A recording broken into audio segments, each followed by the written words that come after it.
आज हम बात करने जा रहे हैं सबसे पवित्र धाम श्री वृंदावन धाम।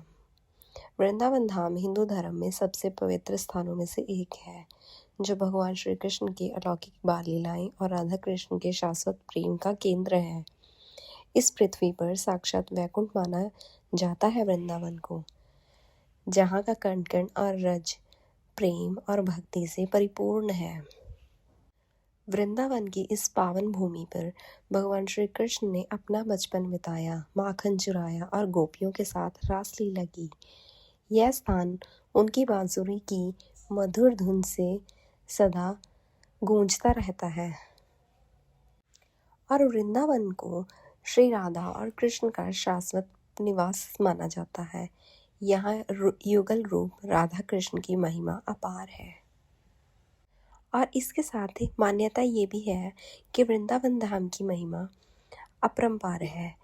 यहाँ सच्चे मन से कृष्ण कृष्ण जपने मात्र से जन्म जन्मांतर के पाप कट जाते हैं और जीव को भव सागर से मोक्ष प्राप्त होती है।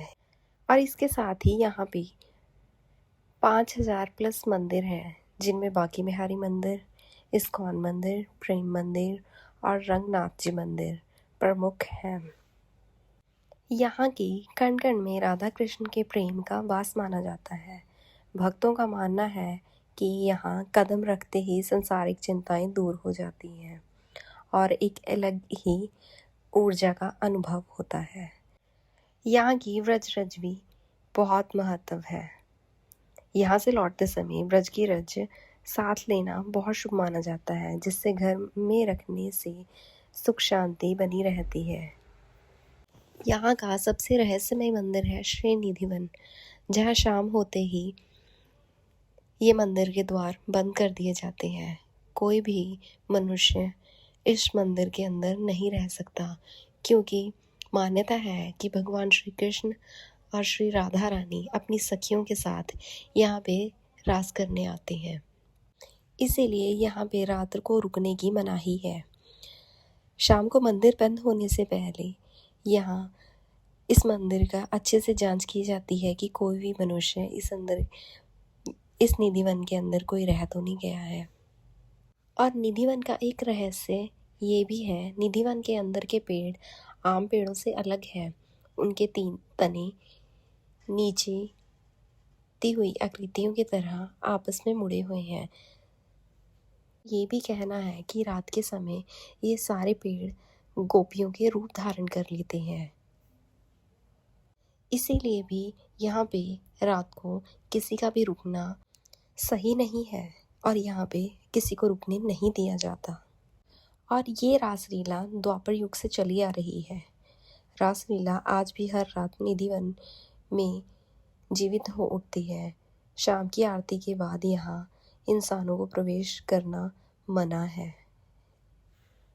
इसके अलावा अगर हम बांके बिहारी मंदिर जी में जाते हैं तो बांके बिहारी मंदिर में भगवान श्री कृष्ण की मूर्ति के दर्शन करते समय ये मान्यता है कि पर्दे को बार बार डाला जाता है और हटाया जाता है। कहा जाता है कि लगातार उनकी आँखों में अगर देख लिया जाए तो भक्त अपना सुध बुध खो बैठते हैं और भगवान श्री कृष्ण जो हमारे नटखट हैं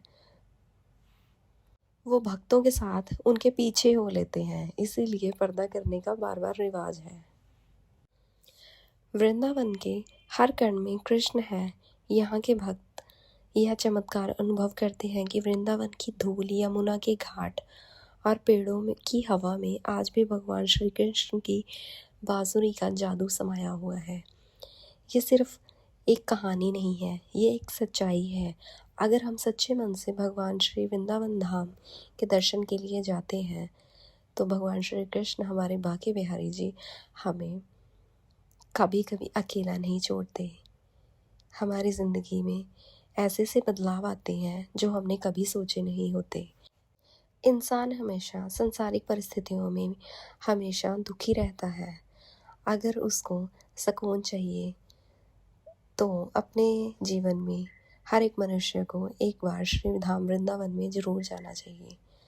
वहाँ एक ऐसा आनंद है, एक ऐसी हवा है, एक ऐसा सुकून है जो किसी को भी कहीं और नहीं मिल सकता। श्री कृष्ण वहाँ आज भी हैं और उनका अनुभव आज भी हम श्री वृंदावन धाम में जाके कर सकते हैं। राधे राधे।